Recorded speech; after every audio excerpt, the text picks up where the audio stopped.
Hi, this is Stuart Weems, and thanks for listening to the Investopoly podcast. My goal is to give you simple, easy to understand insights, strategies and tips to help you master the game of building wealth.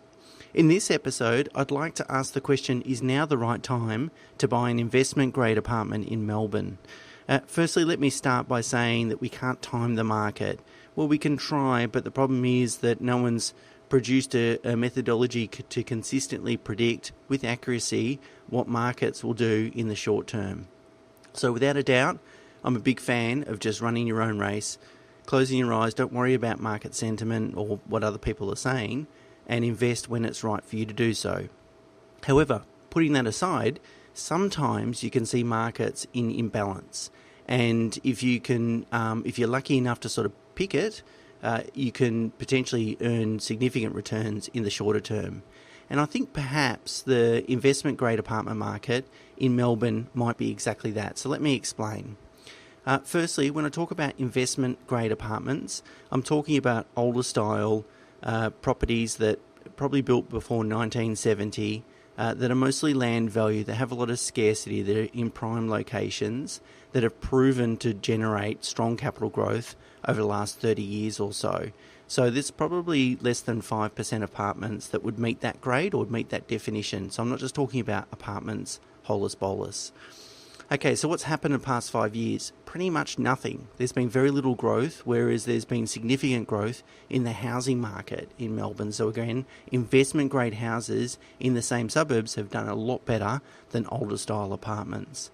Part of that is because of all the new apartment stock that's come onto the market.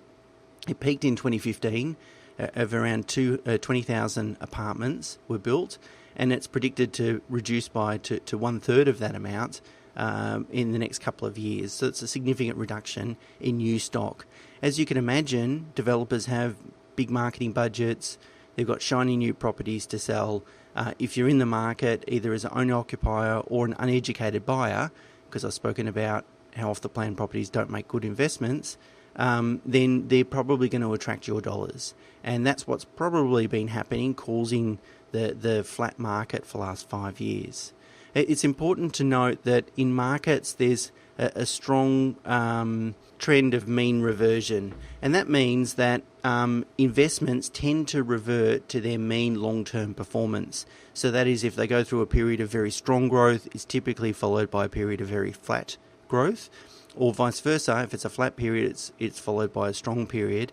And what I've done in the show notes in this episode, I've provided a link to a chart of the Sydney property market, and that it did exactly that in Sydney over the last period of time. So between 2004 and 2012, Sydney was pretty flat, 1.4% annualised growth. That's less than inflation.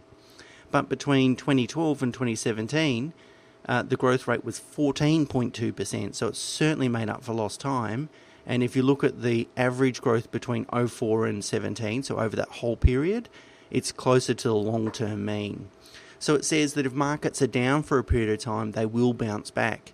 I guess what we don't know is when will the investment grade apartment market in Melbourne bounce back, and that I can't tell you. But if you invest after a period of, say, 5 years of flat growth, then potentially you're a lot closer to a period of very strong growth, or enjoying a period of very strong growth.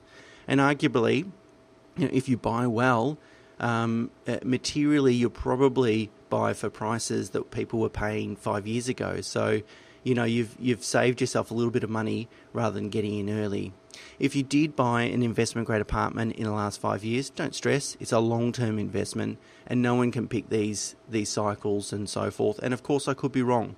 Of course, the apartment market might be flat for another 5 years, but no one really knows. I guess when I sort of stand back and look at it, I think houses have had such a great run that from an affordability perspective, more people will be pushed down into that apartment market. Also, as those newer style properties start to get a bit of wear and tear, and they start to look quite old after a very short period of time, again, that might cause a bit of a renaissance in that investment grade apartment market. So that's what I wanted to share with you today, just a little tip. Firstly, I wanted to talk about mean reversion and how that occurs in markets, and also just sort of point out as an example that the Melbourne apartment market, investment grade apartment market, might be ripe for the pickings at the moment. Again, who knows? I don't know, and I'm not saying that I do. It's inherently difficult to predict short-term market movements, so I'm certainly not encouraging you to do that. Until next time, bye for now.